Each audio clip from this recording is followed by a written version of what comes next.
ETF index mutual funds నేర్చుకుని stock మార్కెట్లో రాణించాలనుకుంటున్నారా? వెంటనే ఈ నెంబర్కి కాల్ చేయండి.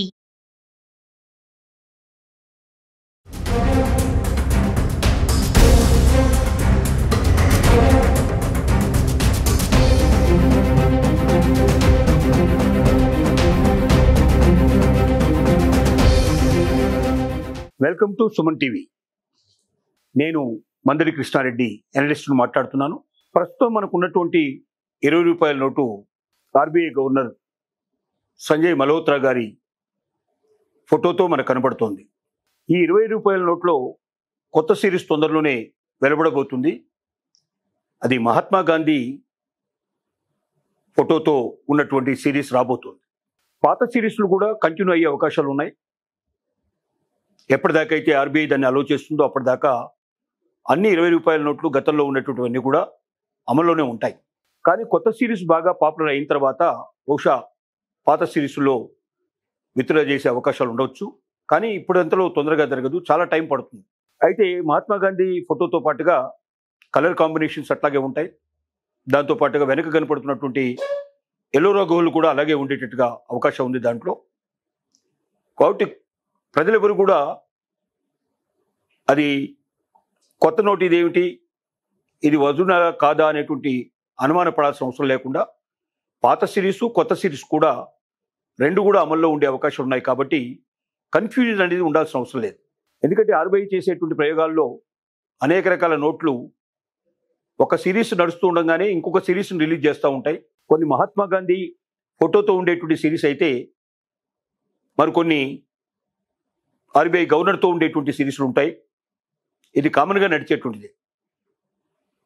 కానీ కొన్నిసార్లు ఈ మధ్య ప్రజల్లో కొన్ని రకాలైన అపోహలు వస్తున్నట్టుగా కనబడుతోంది. ఏంటంటే కొత్త సిరీస్ రాగానే ఇది నిజమైన నోటా కాదా, ఇదేదైనా డూప్లికేటా లేదా పాకిస్తాన్ నుంచి ఇవేమైనా వచ్చిన నోట్లా అనేటువంటి అనుమానాలు కూడా చాలామంది వ్యక్తం చేస్తున్నట్టుగా అనిపిస్తోంది. ప్రజలకు ముఖ్యంగా పల్లెటూరులో ఉండేటువంటి వాళ్ళు ఎక్కువగా కన్ఫ్యూజన్కు లోనవుతున్నట్టుగా కనబడుతోంది. కాబట్టి ముందుగానే సుమన్ టీవీ ప్రేక్షకులకు చెప్పగలిగేది ఏమిటంటే 20 రూపాయల నోటు కొత్తగా వచ్చేది మహాత్మా గాంధీతో బొమ్మతో వచ్చేటువంటిది అవి ఒరిజినల్ నోట్లే ఉంటాయి తప్ప ఇవి ఏ రకంగా ఫేక్ నోట్లు కావని, మామూలుగా ఇంతకుముందు మహాత్మా గాంధీతో రిలీజ్ అయినటువంటి ఏవైతే నోట్లు ఉన్నాయో వేరే రకాల నోట్లు వాటన్నిటి కంపేర్ చేసుకొని ఆ రకమైన సింబల్స్ ఉన్నట్టయితే ప్రొసీడ్ అవ్వడానికి ఏ రకమైన అభ్యంతరం లేదని, ఇలాంటి కన్ఫ్యూజన్కు లోను కాకూడదని, పబ్లిక్ అంతా కూడా గతంలో ఉండే 20 రూపాయలు ఏ రకంగా అయితే ఉపయోగిస్తున్నారో వీటిని కూడా ఉపయోగించుకోవచ్చని ఆర్బీఐ ముందుగానే ప్రజలకు తెలియజేస్తోంది. ఈ విషయాన్ని దృష్టిలో పెట్టుకుని ముందు వెళ్ళాలి. కానీ ప్రభుత్వం ఈ రకంగా ఒకటే రకమైన నోటుని 4-5 రకాల సిరీస్ తోటి కన్ఫ్యూజన్ క్రియేట్ చేసేటట్టుగా వచ్చినట్టయితే డెఫినెట్గా ఇది కొత్తగా ఎవరైనా డూప్లికేట్ చేయాల్సిన వాళ్ళు, దొంగ నోట్లు ఎవరైనా బయటకు తీసుకొచ్చే వాళ్ళకి చాలా మంచి అవకాశంగా ఉంటుంది. ఎందుకంటే ఒకే నోటు ఇప్పటికే 2-3 రకాల మార్కెట్లో దొరుకుతున్నప్పుడు కొత్తగా ఇంకోటి క్రియేట్ చేయడం చాలా ఈజీ అవుతుంది. అలా కాకుండా ఆర్బీఐ ఒకే నిర్ణయానికి వచ్చి ఒక సిరీస్ అంతా కూడా, ఒక నోట్ అంతా కూడా ఒకే రకమైన దాంతో మనకు ఒకే బొమ్మతో ఉండేటట్టుగా స్టాండర్డ్ నోట్ రిలీజ్ చేసినట్టయితే ఈ కన్ఫ్యూజన్ ఉండదు. ఏదైనా కొత్తది మార్కెట్లోకి రాగానే వెంటనే దాన్ని పట్టుకోవడానికి అవకాశం ఉంటుంది. లేకపోతే ప్రజలు, కామన్ మ్యాను ఎక్కువ ఇబ్బందులకు లోనవుతూ ఉంటారు.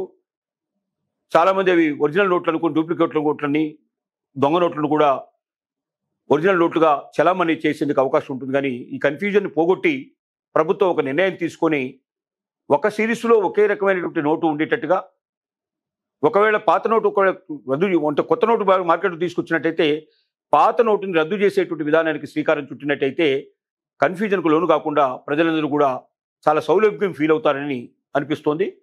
ఆ రకంగా ప్రభుత్వాలు ముందుకెళ్తాయని, ప్రజలను కన్ఫ్యూజ్ చేసే విధానం కాకుండా ప్రజలకు సౌకర్యవంతంగా ఉండే పరిస్థితులు తీసుకొస్తుందని మనం ఆశిద్దాం.